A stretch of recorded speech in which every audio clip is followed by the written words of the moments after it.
And then we're going to move on to our next panel, which is Analog to Digital, Building Policy for the American Life of the Future.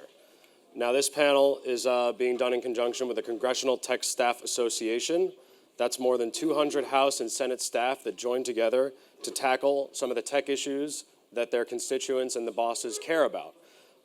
We have a lot of challenges with cybersecurity, we just heard, and people are concerned about their security. They want answers from their representatives. We've got a changing workforce, changing nature of work. These are all things that Congress people are regularly hearing about from their constituents. So who better to discuss these issues than our next panel, which will feature congressional staff. So let's have the panelists come out.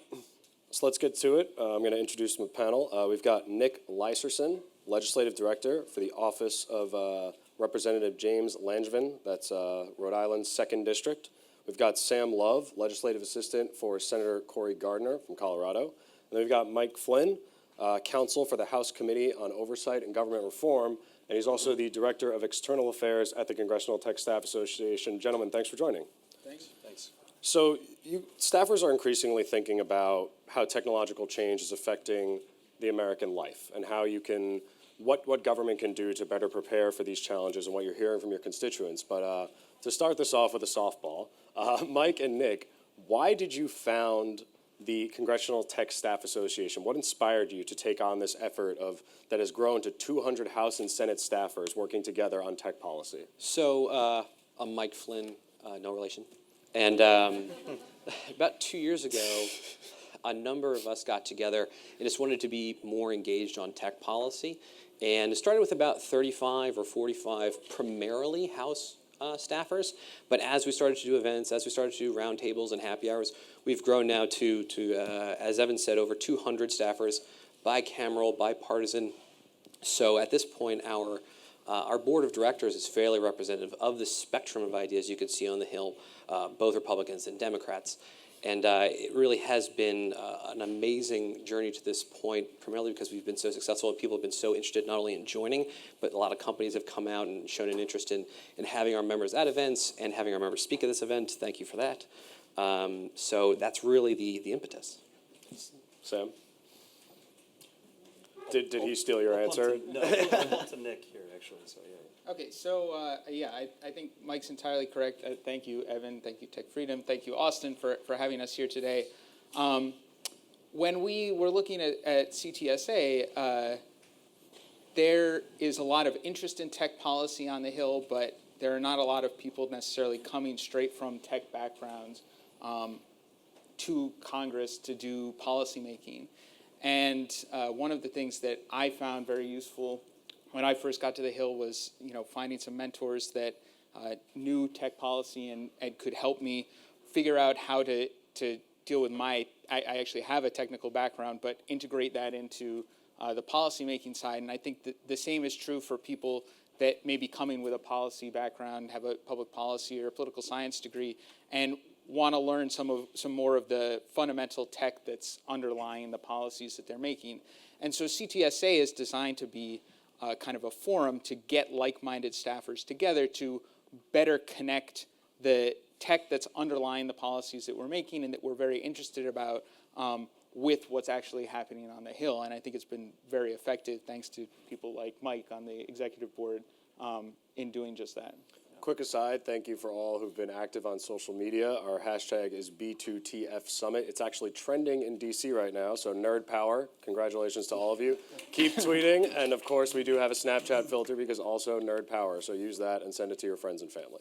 But let's get to the questions. So we've heard this before, and it's kind of a trope, but it's true in a lot of ways, that tech policy in a time of partisanship and other bad things in public discourse, that it's a bastion of bipartisanship. And of course there are issues where that doesn't seem to be the case. But in general, would you agree that tech policy is largely an opportunity for bipartisanship? And how does your association work together to bridge those divides between the parties and the political flanks?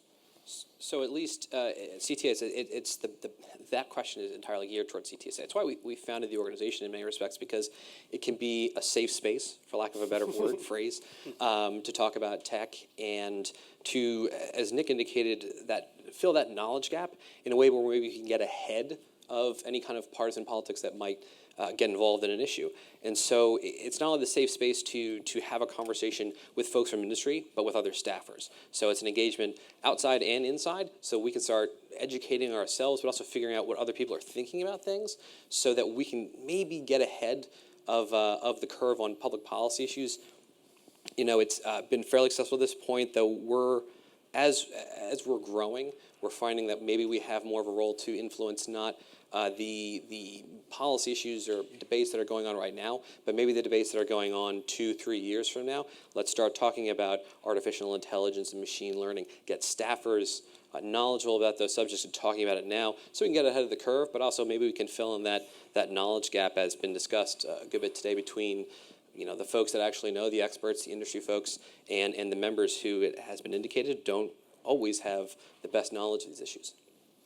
For TechFreedom, we consider you guys, congressional staffers, such an important audience, if not our most important audience, because you are the ones that are tasked with juggling all of these issues and coming up with policies for very complicated questions.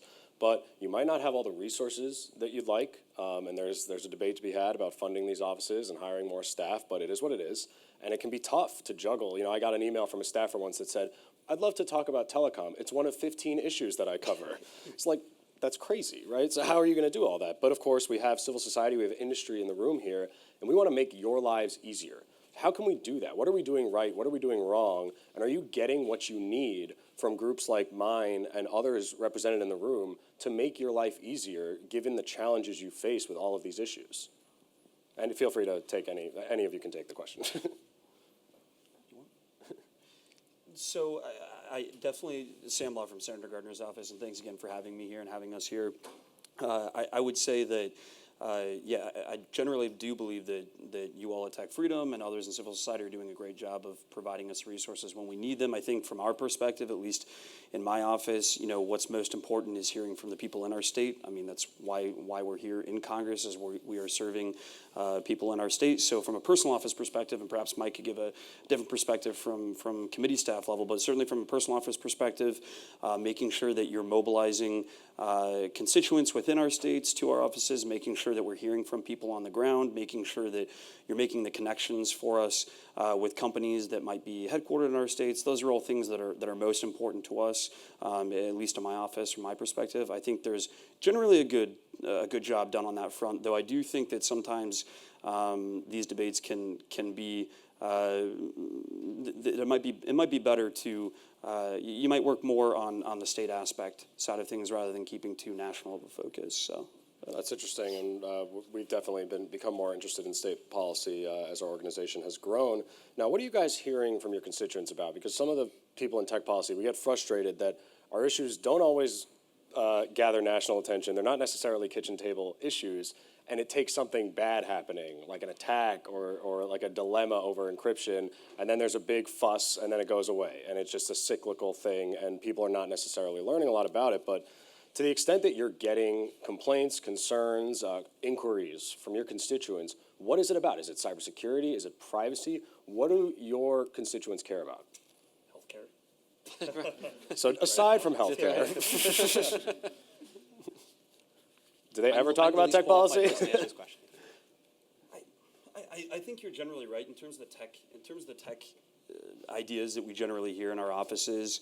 Our tech LC gets inundated when there are flashpoint issues of the day that are in the headlines. I mean, as you mentioned before, tech policy is generally very bipartisan. There are certain instances where, unfortunately, things may be a little more partisan, for example, on net neutrality. So you'll hear from a lot of people on both sides of that issue when it comes up in the headlines. When you see an attack, like you saw with the Mirai botnet or any other variety of attack, those are always, anything that comes in the headlines we always hear about, but generally, by and large, we don't really hear a lot organically from our constituents on these issues. So I think that's another area perhaps where civil society could continue to work on their efforts and expand their efforts on getting folks engaged on these issues when, at a time other than when they're just in the headlines. Right, so that brings up an interesting dilemma, right? Because it might be easier to come up with a sensible policy on an issue if constituents were engaging and you were getting organic interest, but because it seems like it's a knee-jerk thing, and it's in response to some type of news event that maybe is not on the minds of most Americans. How does that impact your ability to address those concerns? I mean, do you just have to tell people, look, calm down, we can't, legislate the cyber problem right now? I mean, how do you respond to a constituent that might be very worried about something in a given moment when maybe the best course of action is no action, or it's conversation, or it's dialogue, or it's holding a hearing, but they want something now, they want you to solve their problems? So I mean, I think that's definitely a dilemma, and let me preface this by my normal panel disclaimer, which is that my views are my own and not those Is that of the your congressman. Twitter bio? RTs don't equal endorsements? That's right. But I think that in general, legislating in a time of crisis, or any policy making in a time of crisis, will tend to overshoot the mark. And so trying to build capacity for policymaking outside of that time is good. And it's one of, again, going back to why do we have CTSA, the idea is you really don't want the first call, to me when I'm doing work with the Congressional Cybersecurity Caucus that my boss and Chairman McCall are the co-chairs of. It would be great if cyber staffers on the Hill have a pretty good understanding of what ransomware is before WannaCry. And if you have that, then you're probably going to be in a better position to understand what the policy implications of any solutions, such as there are, if there are, to your point, things that Congress should be doing. You'll have a better understanding of where that is if left of boom, right, pre-WannaCry, you've already got some understanding of the policy space, you've already got some understanding of the technology that's underlying this policy. And that's one of the major reasons that my boss founded the Cybersecurity Caucus in the first place, was to try and raise that level of awareness so that there weren't as many knee-jerk reactions, especially to areas like cybersecurity where there's a lot of FUD, fear, uncertainty, and doubt around incidents that may sometimes be warranted and often aren't. Yeah, cybersecurity brings up that issue of being proactive or reactive, and it can be very challenging when the only time you hear from constituents is when they're being reactive, and they're not telling you, great job on that forward-thinking 3-month planning you did. Like, that's maybe not what you're getting praise for from your constituents, but you bring up the House and Senate Cyber Caucuses, and Nick and Sam, your bosses, ran this. What is your biggest takeaway from that endeavor? What is a common misconception you see, and how can the staff and the private sector better engage on cybersecurity?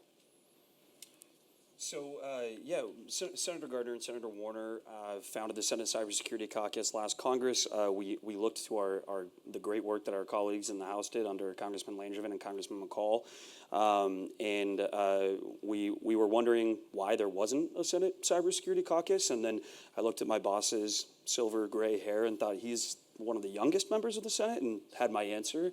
So I think that there hadn't been a large focus on this in the Senate as there had been in the House. So our intent essentially was to try to bring up, as Nick was talking about earlier, from the civil society perspective of wanting to bring up staffer education on a lot of these issues and making sure that they have a better idea prior to these incidents happening, what exactly ransomware is, what exactly encryption is, why these things are important to the tech community, why they're important fundamentals that members of Congress and their staff should be aware of.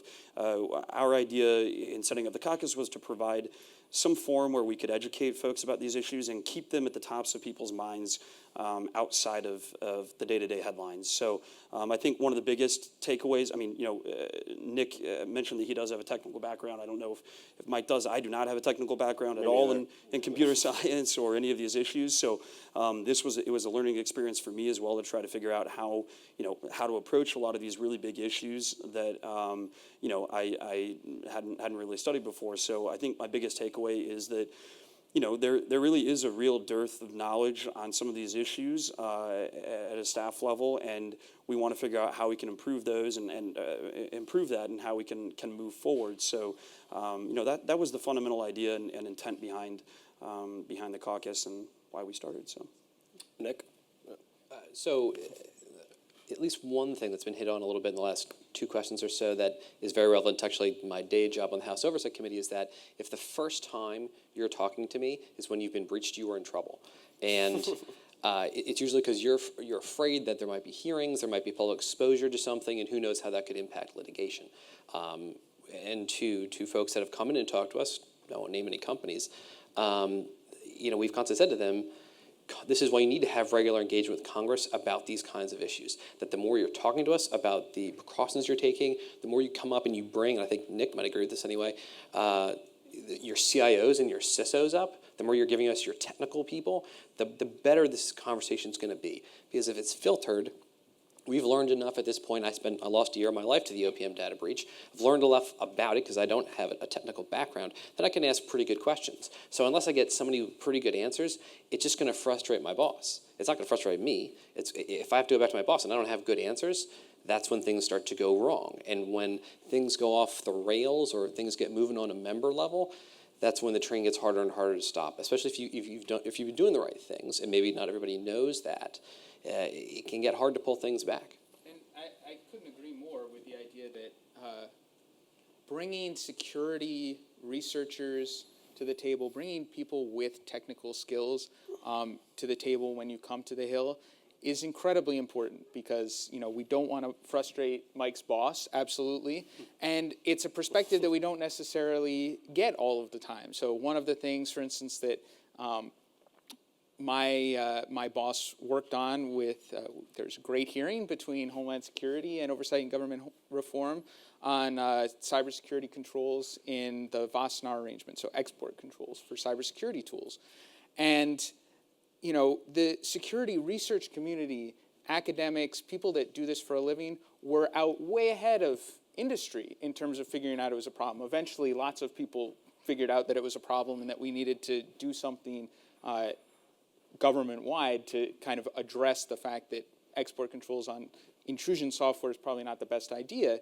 But having them at the table, being able to explain, look, this is exactly what's going on. It's because I had interactions with security researchers that we were able to explain what the deal was to my boss, get some comments in, and start the process kind of changing the administration's view of what's happening. And in retrospect, when we went back to the administration and looked at, okay, how do we wind up in this position in the first place? It was generally because they weren't consulting with researchers, technical people. They were dealing with it mostly at the policy level. So having more technical involvement, being at the table, being able to, avoid Washington Post editorials that say the wizards at Google and Apple can come up with magical keys that only work, for the good guys. Just got to nerd harder. Right. Yeah. Is really important. I think Nick brings up Wassenaar. It's such an interesting issue, not only because no one knows how to spell or pronounce Wassenaar, which was within itself a problem, because it's like, oh, this is the Wassenaar arrangement. It's a voluntary group of 43 nations that are coming together to put export controls on certain dual-use goods. I've lost half of the members on my committee. I think you just lost half the room. I could talk about, procurement policy, but it makes it hard if you have a cumbersome international regime or legal framework which you're trying to debate that's already old as it is, getting past that hurdle is enough to let alone talk about surveillance and intrusion controls and how that impacts primarily U.S. companies but not foreign companies, and why foreign companies, why Europe especially is thinking that's a good idea to regulate these kinds of technologies, but they adversely, in a disproportionate way, impact U.S. companies. So, of course, education is a barrier on this issue, and part of the reason that the Congressional Tech Staff Association exists is to hash out these disagreements. But as you'll hear a lot today, tech policy issues like cybersecurity, they don't necessarily fall on lines like Republican, Democrat, or liberal, conservative. It's way more complicated than that. But that doesn't mean there is not disagreement. And let's assume that all the members are well informed and they know the issue. They're still going to have disagreements. So what are those fault lines? I mean, to what extent are there disagreements on policy in the House and the Senate, and how can the Congressional Tech Staff Association and people in this room help hash out those differences? Maybe it's philosophical, maybe it's ideological, maybe it's practical. I mean, I would argue that there aren't a lot of existing fault lines. You can't box different issues into hyper-partisan categories. And in fact, I'd say one of the things that CTSA is trying to do, part of the mission, is to make sure that doesn't happen as much as possible, so we can get ahead of those conversations, get people knowledgeable and talking, Republicans and Democrats, early on, to make sure that kind of categorical determination on issues doesn't happen. But to the extent I think that it does happen, it's when issues neatly fall into prior categories. But that doesn't tend to happen a lot. I don't know if you guys would disagree. I think it's generally bipartisan. I mean, I work for a pretty optimistic guy. I don't know if any of you have ever seen my boss not smiling, so I mean, it's not super constructive for us to sit around all day and try to point out where the fault lines are and where we can disagree and where we have, I mean, those disagreements often come to the surface as we're having broader conversations on different issues.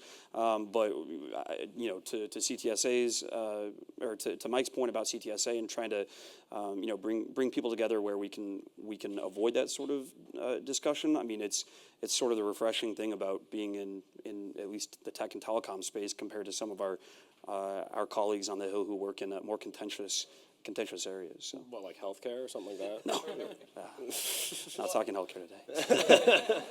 And I think part of the underlying cause of that, and one of the challenges that we face, is that there's not necessarily a deep well of policy, extant policy that we can point to and say, okay, this worked here in this circumstances, this didn't, or enough to say, here are the trade-offs that we're making, so that you could start to see some more fault lines because you start to disagree about what the trade-offs are.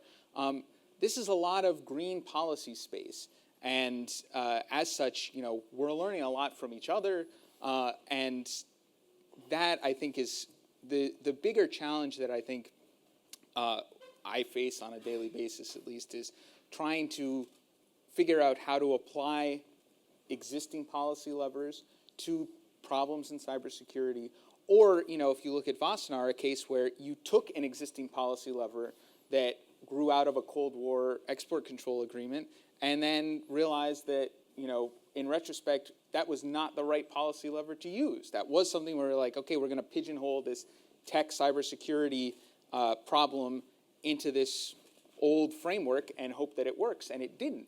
And that, to me, is, when I look at cybersecurity policy challenges, it's not that I'm fighting with Mike and Sam a lot. It's that we're all fighting with how can we address cybersecurity problems that we're facing that change every day, and that we need some help from the government, but don't necessarily know what's the best form that's going to take. Yeah, and speaking of things changing every day, while your constituents might not constantly be talking about cybersecurity policy or calling you to complain about some privacy policy, we know, because we hear from media all over the world, and this is playing out in countries all over the world, that people are concerned about change, about automation, about the fast pace of this change, and whether they're able to keep up, and whether they're able to get a job or make a career in such a dynamic and messy environment. And while, of course, technology for the most part is used for good, and it creates more jobs than it kills, at least I would argue that doesn't mean that there aren't people who might need some help getting over that hump. And I'm sure you've heard from your constituents on this. And it leads to potentially bad policies when we don't adequately prepare the population for these changes. So Sam, I understand one of your biggest goals is addressing the skills gap in technical industries. We hear this all the time, and it bleeds into the immigration debate. We don't have enough Americans who can do these jobs, so we got to bring in people, and then you get this whole argument. How are you going about addressing this skills gap? Yeah, so Colorado's a really interesting state in that we have a significant amount of tech in our urban corridors up in Fort Collins, Denver, even down into Colorado Springs, and then we have wide swaths all across the entire Eastern Plains, where Senator Gardner is from, and the Western Slope up in the mountains where I'm from, that don't have those same opportunities, that don't have a lot of those businesses. So that one question we have had quite a bit, Colorado has 2.3% unemployment rate. It's the lowest unemployment rate in the country. Well done, sir, well done. Yeah. So, thanks, Senator Gardner, yes. So, one of those questions is sort of how do you even go out and find labor in some of these areas where it doesn't exist. So you mentioned immigration. My boss has supported increasing the cap on the H-1B visa program, trying to find ways that we can get workers to folks who are working in Boulder and in Denver and some of these other urban corridor areas that have a heavy tech focus. Something else that we've been focusing on recently is apprenticeships. So a lot of folks maybe don't want to go out and get a 4-year college degree or even a 2-year associate's degree, and they'd like to do some more hands-on technical training and perhaps get paid while they're doing that. So we worked together with Senator Heinrich to introduce what's called the Chance in Tech Act. Essentially creates public-private industry intermediaries that tries to leverage the knowledge of the firsthand, up-to-date knowledge of industry with the help of the public sector to figure out how we can fill these gaps from an apprenticeship's perspective. So that's one thing that we've done there. Something else, my boss recently was down in Canyon City, Colorado, which if any of you know where the Supermax prison is, it's right around there. So it's a desolate area in southern Colorado where there's not a lot around, which is why they located the Supermax there.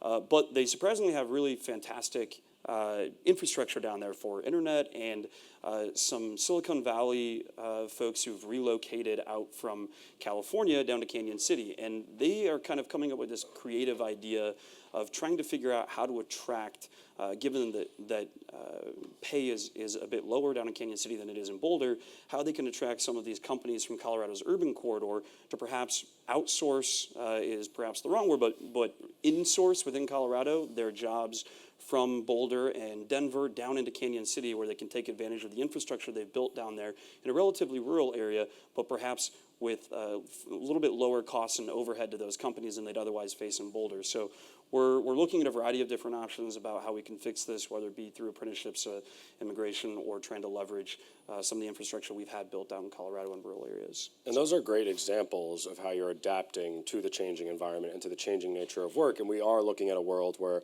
having a job for 25 to 30 years, retiring with full benefits, is not going to be the norm. I mean, you're going to have people maybe have a job for 2 years. Maybe they won't have a steady job. They'll just be cobbling together a living with all of these various platforms. And is our system built for that? Are we still looking at a system that was designed for the old nature of work? Do we need things like portable benefits so that someone who's driving for Instacart and delivering groceries could then switch over to Thumbtack and move to a different state and not have to worry about their health insurance? What could you guys potentially do to make it easier to work in this new paradigm? Or should we not be pursuing this? I mean, you have some skeptics who say the sharing economy, and before you can chide me, Steve, I know peer-to-peer economy is a better term, so we'll say peer-to-peer economy. Is that just a reaction to a lack of full-time employment? Are people just sharing the scraps, as former Labor Secretary Robert Reich put it? Or is this just kind of an immature thing, and with the right policies, maybe from your offices, people will be able to have a stable life, a fulfilling life, dignity through work by using online platforms, by doing peer-to-peer engagement? I know that's a lot, but feel free to tackle any part of it.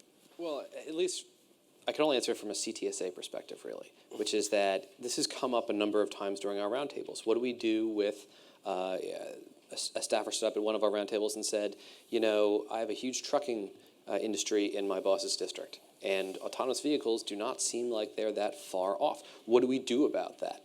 And I think, at least from CTSA standpoint, that's exactly the kind of question we're around to help explore, both to help that staffer talk to the right industry folks about what they're doing, but also to start a conversation upon what can be done in terms of, training the workers, training people in the trucking industry to take that next step into this new future. And frankly, at least from CTSA's standpoint, we just keep, I don't know, not speaking for CTSA, but in terms of the conversations we've been hearing, this keeps coming up, and I feel like organically, maybe it is about maturing the conversation a little bit, and hopefully CTSA can provide some of the forums and platforms to have a more mature conversation.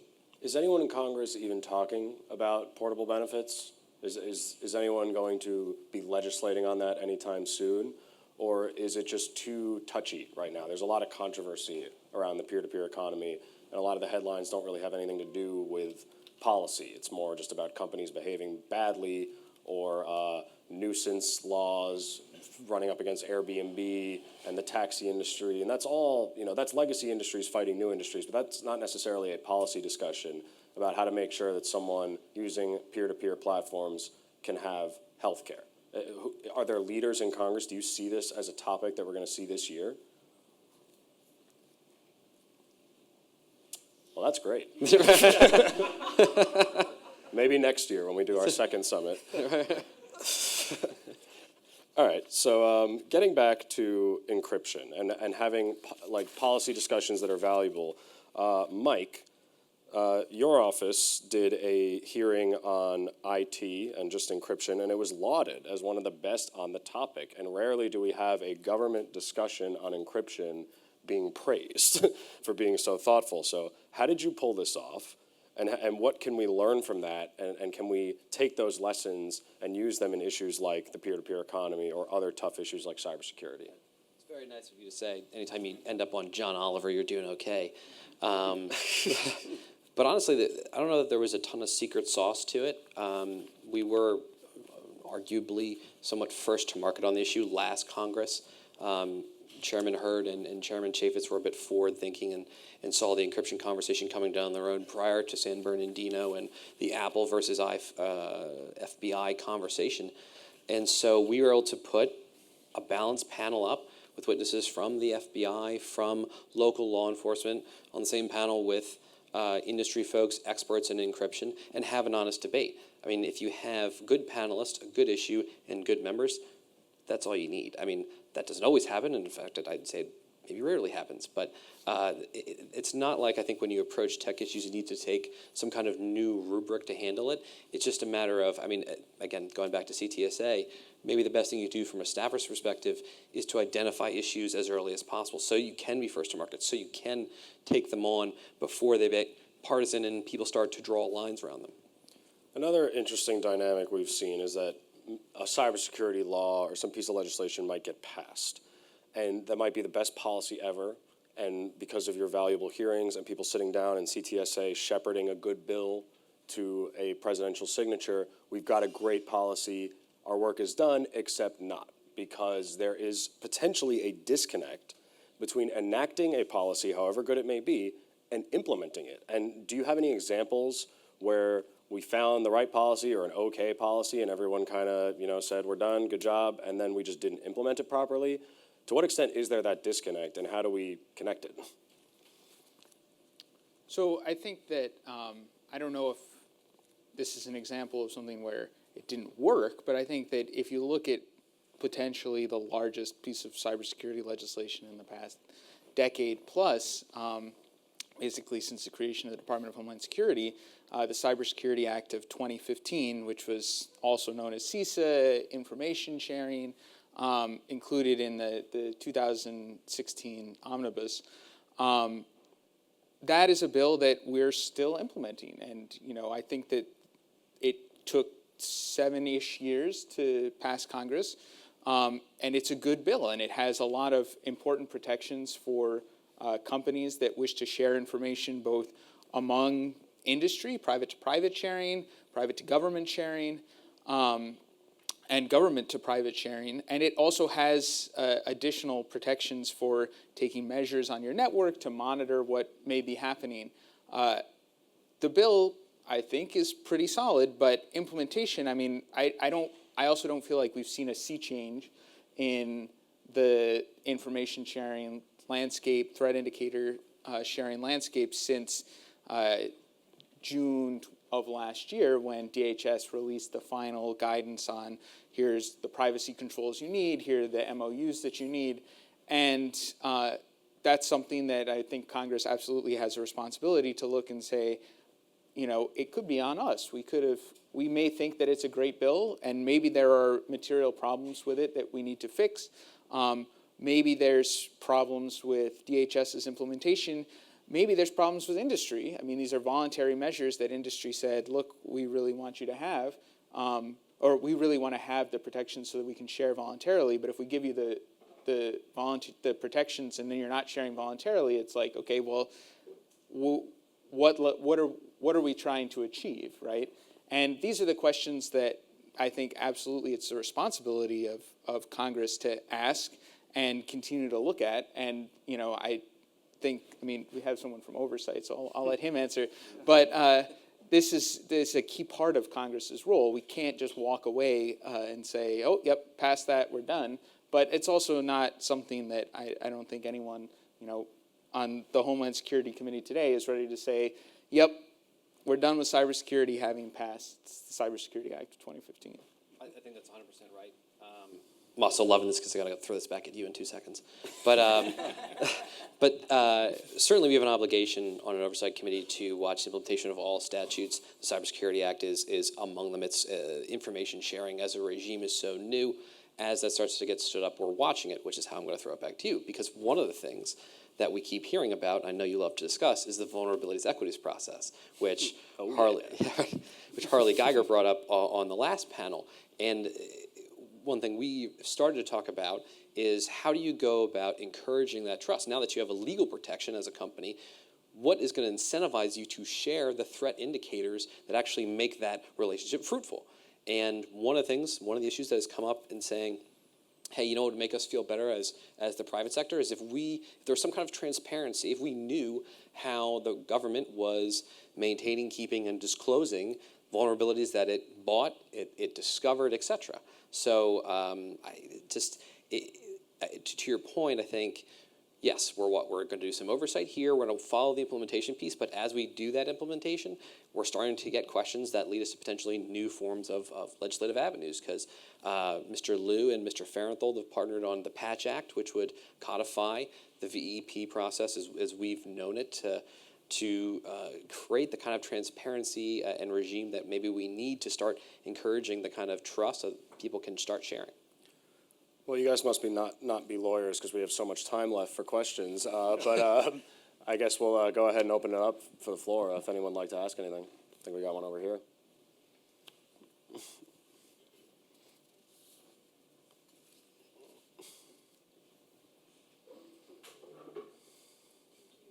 Is that good? Yes. Thank you, gentlemen. My name is Lorelei Kelly. I'm at the Beck Center at Georgetown. I was on the Hill for 10 years as a detailed fellow, actually.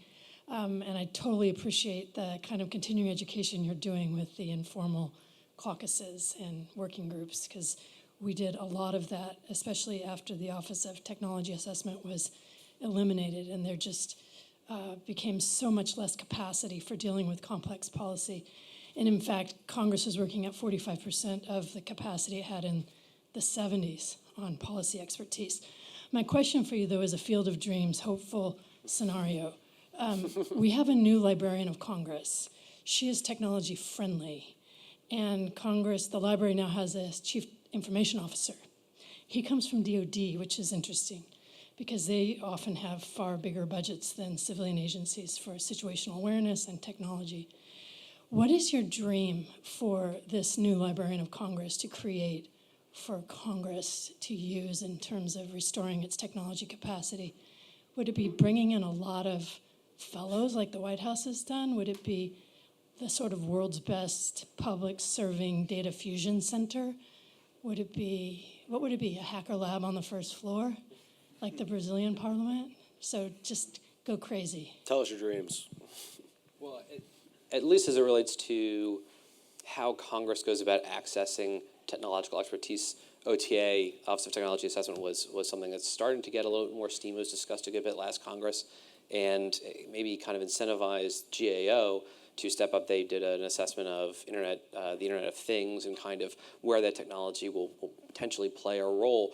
But I feel like we're starting to get from private sector think tanks, et cetera, fellows that are coming in to provide us, at least on an office level, expertise, which to me is incredibly valuable, because I'm a lawyer and I have an Xbox. That's the best I got. So someone needs to sit there and explain to me the stack and what that's like. And now that's happened, and now we need to have the 2.201 conversations. But having someone in your office that really knows what they're talking about, whether they're a detailee, whether they're some kind of permanent technologist, those are roles that, at least from my position, would be incredibly valuable.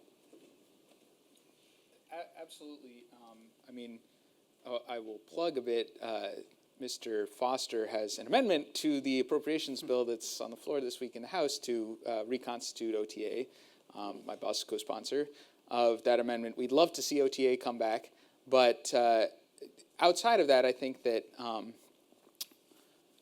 I don't know if it's the responsibility of the Librarian of Congress to do this. I think it's more Congress's responsibility to look and say, look, these are the efforts we need. There are other things that I could have the Librarian of Congress do. But in terms of what would be helpful, I think having a trusted independent broker is exactly really helpful, particularly on technology policy, because there's a lot of policy making by analogy that goes on the Hill, and that runs into trouble. I'm going to go back to my favorite Wassenaar topic, where it's like, yeah, isn't a cyber weapon, hate that word, but isn't a cyber weapon just like something else that could be used as a satellite? I mean, that's the classic Wassenaar example. Is satellite could be used for military purposes, could be used for telecom. But we got to control it because we don't know when it's leaving the country which it's going to be used for. And is this pen testing tool, is it really going to be used for defensive pen testing, or is it going to be used to go hack a dissident somewhere? And great question. Seems like there's a lot of analogs there that make sense, but it's a trap. I mean, satellites are much easier to track than cyber weapons, and there's also much less of if you take the weapon analogy, Wassenaar has a munitions list. It's like you don't need to actively test your tank to make sure that your defenses are in place. You pretty much do need to do that with a pen testing suite. So the problem with policy making by analogy, though, is that if you come to a technical disagreement of is this possible or is this not, Congress tends to shut down. It makes it harder for congressmen are smart individuals, and they know that they don't know the technical details. And if they have two competing technical answers to a question and no independent analysis, then the likely thing they're going to say is this is a policy disagreement. There isn't an answer to the question. And in many cases, not all, but in many cases, there is an answer. I mean, math works in one way, right? It's like there are actual answers about things like encryption. And without a trusted, and trust is the key word here, someone that they can turn to and say, look, tell me this. I know you're free of an agenda to talk to us about how this works. It makes it much harder for us to do our jobs. And I think that, again, I wouldn't put that on the Librarian of Congress at all. But I think it would behoove Congress to keep that in mind. And having tech fellows is absolutely helpful in that end, although they're independently funded. It's not something Congress is funding right now. I think we got another question over here. Gentlemen, when I was your age and I grew up in this city, the average congressional staffer in your positions probably served in their positions somewhere between 20 and 25 years. The tenure today is probably about 2 to 3, maybe 5. My question is, do you foresee any member having a virtual legislative assistant, almost like a Watson? How would you react if that was in your office? And particularly on technical issues, and what from the worlds of modeling and simulation and wargaming that are used in the military can be brought to the public policy digestion world that may make the members and your jobs easier? I hope I got that out right. Speaking of being replaced by robots. Yeah, right. Well, so a couple things. One, I think that, at least from a constituent relations perspective, I think it's always going to be the case that constituents are going to prefer to talk to people. Having never done that job, that doesn't help me very much. But I would tend to think that there's going to be an increased role at some point in the future for machine learning, artificial intelligence. I'm not saying it's 10 years from now, maybe it's 20 years from now, but at some point I would imagine there's going to be a role for that in policy making. I can't see that it doesn't have that kind of application. In terms of maybe what we can learn from the military, actually, I was up in Annapolis on Friday and sat down with the superintendent of the Naval Academy because they're building a new cyber center. We talked a good bit about, to go back to the last question, about bringing in some of their expertise. If they have students that are majoring in cyber operations, that's the kind of expertise that, at least from a congressional standpoint, we could really leverage to everyone's benefit, and to the cadet or midshipman that's going to go out into the Navy. Their understanding of the congressional process of public policy making, it's an important part when they go to the fleet and they are engaged in cyber operations to understand how we're thinking about these kinds of problems. I think Carl's got another question. Are you going for one per panel? Barron called me out on Twitter, and seeing as how That happens. there's now in my defense, he has his own panel to talk, so there is that. Quick question for the people on the panel, though. With respect to, what do you see as kind of the low-hanging fruit tech issues that we can get kind of broad bipartisan support on? And once you get that, how do we actually get it all the way across the goal line? So you've got autonomous vehicles, which has bipartisan support. Hopefully we'll move that forward. We've got ECBA reform, which passed with unanimous support out of the House and managed to not get across the goal line. So what do you see as low-hanging fruit, and how do we get across the goal line? Get rid of the Senate? I don't know.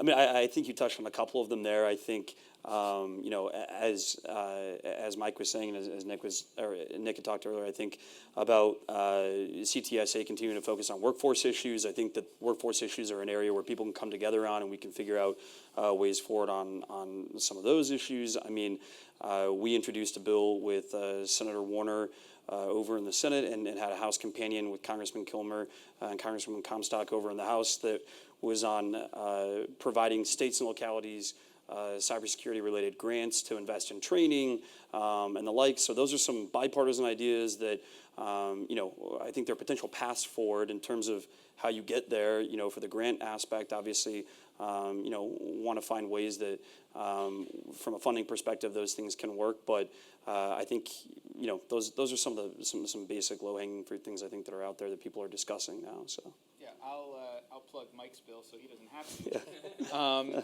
Mr.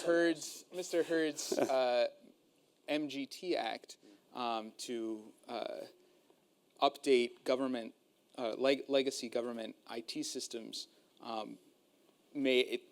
broad bipartisan support, makes a lot of sense. And I think what has helped there in terms of getting across the finish line is having the administration weigh in. I mean, it's very helpful to have the administration say this is a priority of ours as well, and something that we see as something that will materially improve both the cybersecurity of government, the efficiency of government, and even reduce the operational and maintenance costs of government. I mean, it's a win-win-win. Mike's probably got another list of 17 other wins. And that's a kind of, that helps a lot when you have leadership coming out of the administration for it. I think that, you saw the executive order come out of the White House. The next week, we had MGT across the House floor again.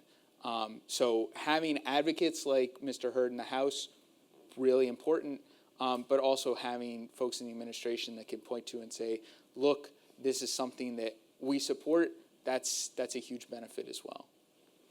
We still have time for more questions. Barron. This is a friendly question. Yeah, we'll see. So I'm all in favor of resurrecting OTA and having more staffers on the Hill. And I always say that my biggest pet peeve about libertarians is that they don't want to hire more Hill staffers. I think we'd be much better off putting money into the elected representatives of the American people rather than the bureaucracy that you have to try to supervise. So I'm all in favor of that kind of investment. But there is a certain tension here, which is, and I want to hear how you think about this. Having more tech people will help, but it will also come at a cost, which is seducing people in Congress and in government in general into thinking that, now they know. Now they can plan. Now they don't need to be as skeptical as Representative Cox was earlier about his ability to plan the future. So how do you think about balancing those and being better informed, but also being more hubristic at the same time?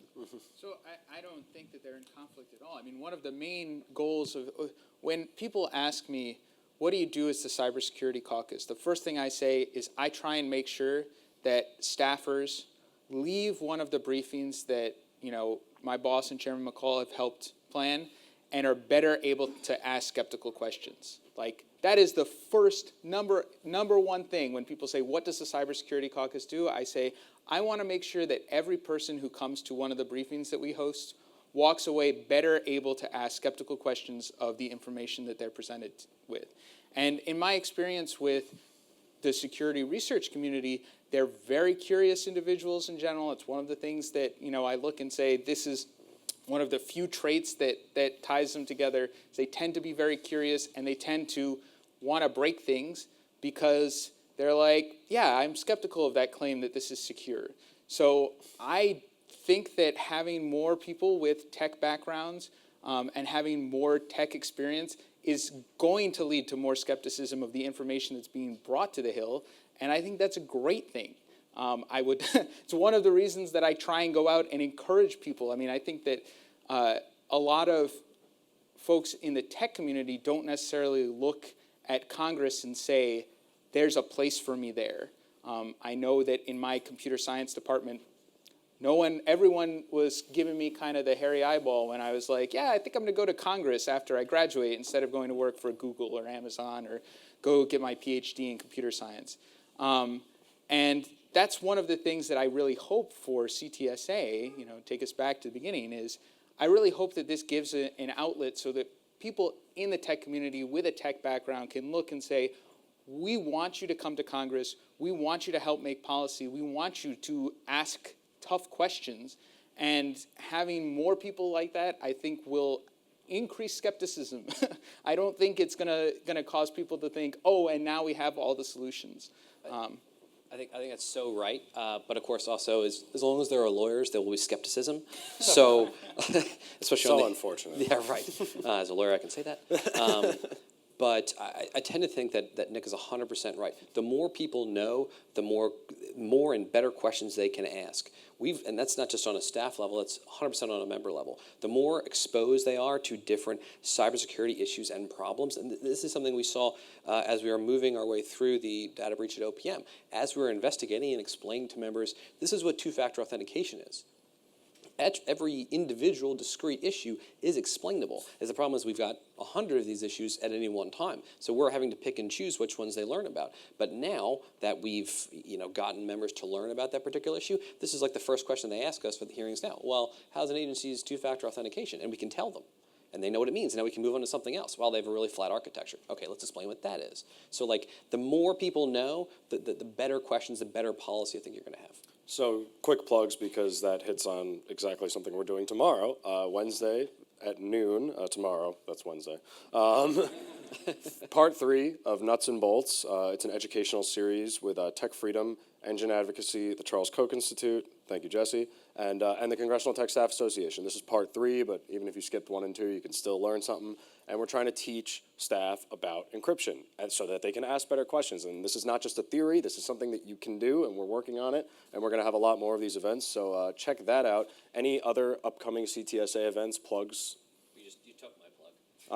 I am so sorry. No, one thing I would say is that this is kind of, it's hard to plug things going into August recess. Well, half of the town will be gone, and we'll be figuring out what we can do in the fall. But stay tuned, and not just on these kinds of events, which are great, but we have a ton of events on the Hill. Companies just come in and give us briefings on what they're working on. We've got happy hours all the time, and we're going to start to have more kind of small group conversations about things. So, get involved is what I would say, because we would like to be engaged with folks on every side of this conversation. That's why we exist. So please reach out to me or anybody else that's involved in CTSA. Go to our website and hopefully talk to some staffers that are a part of the association. Any last thoughts on healthcare? All right. All right, good. Gentlemen, hard thanks so pass. much. That was a great panel. Let's get a round of applause.